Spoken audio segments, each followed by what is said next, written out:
billahi minasyaitonir rajim. Bismillahirrahmanirrahim. Assalamualaikum warahmatullahi wabarakatuh. Rabbi shrah li sadri wa yassir li amri wahlul 'uqdatam min lisani yafqahu qawli. Amma ba'd.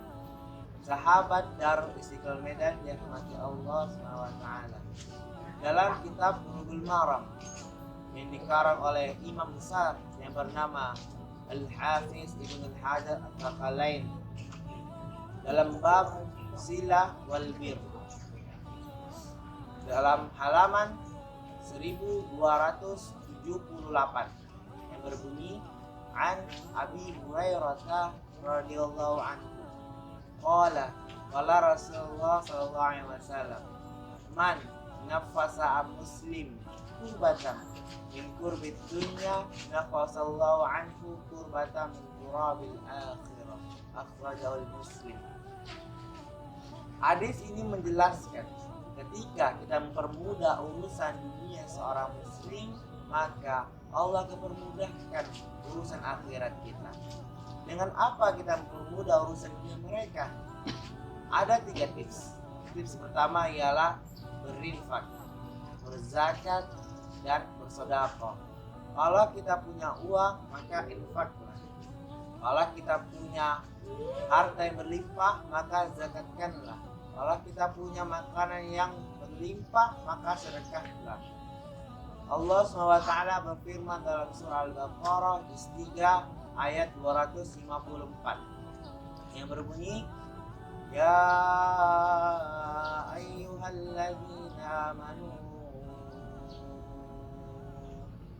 wahai orang beriman, kata Allah, anfiqu mimma razaqnakum, infakkanlah hartamu yang kami telah berikan kepadamu, min qabli ayyati yawman la bay'un fihi, sebelum datangnya hari di mana ada jual beli, wala khullah sahabat, wala syafa'at, wal kafiruna humuz zalimun. Orang kafir zalim. Sahabat Darul Istiqlal Medan yang dirahmati Allah SWT, Allah SWT membuat suatu perumpamaan bagi orang-orang yang menginfakkan hartanya di jalan Allah SWT. Dalam surah Al-Baqarah, Allah berfirman dalam ayat 261 yang berbunyi, masalul ladzina yunfikuna amwalahum fi sabilillah, paman orang-orang yang menginfakkan hartanya dan Allah SWT, kama salihati ambadat sab'a sanabil, seperti biji Allah tumbuhkan 7 tangkai, fi kulli sumbulatin mi'atu habbah, setiap tangkai Allah tumbuhkan 100 biji. Wallahu yudha'ifu liman yasha, Allah luaskan lagi bagi daging. Wallahu wasi'un alim, Allah Maha Luas. Ayat ini menjelaskan ketika kita menginfakkan uang kita di jalan Allah SWT, ketika kita berzakatkan harta kita di jalan Allah SWT, ketika kita sedekahkan makanan kita di jalan Allah SWT, Allah SWT akan meningkatkan, menandakan dan memperluas rezeki kita. Ingat, Allahu yabsutu rizqa liman yasha wa yaqdir.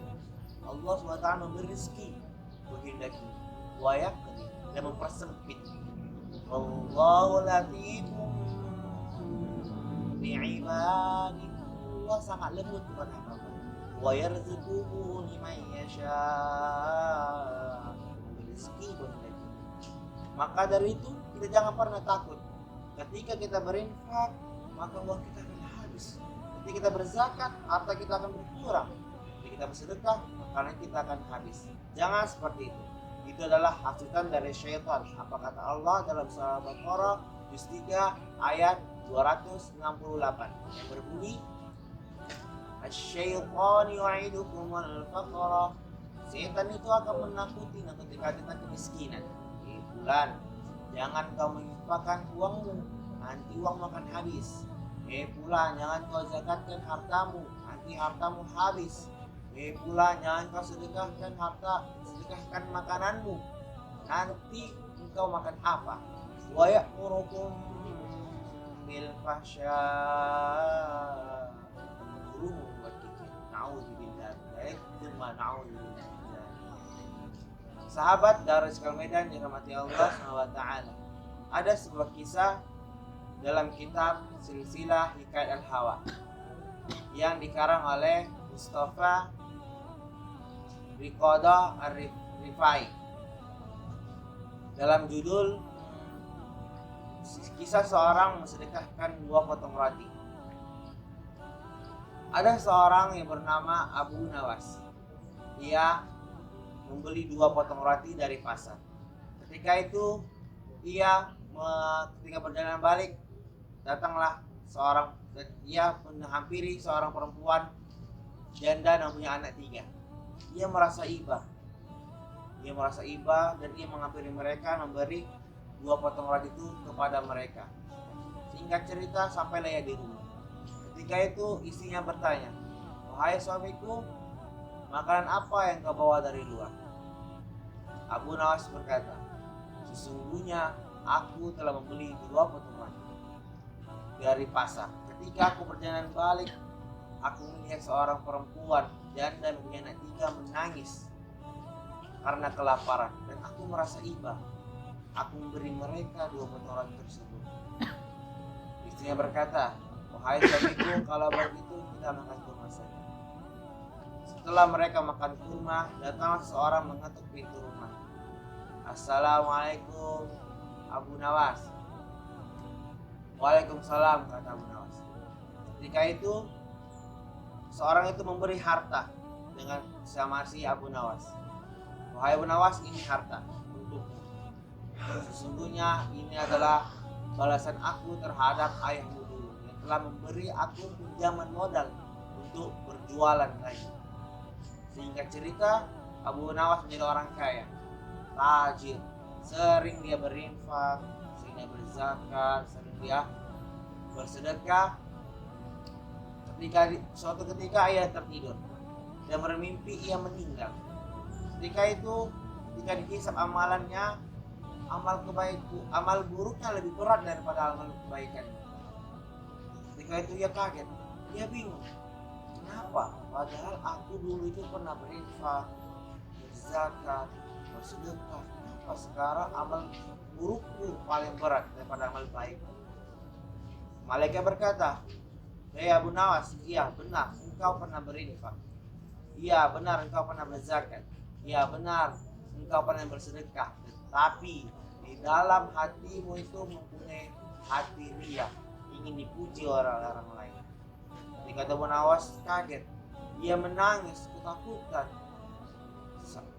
Sedikit lagi ia hampir ke neraka.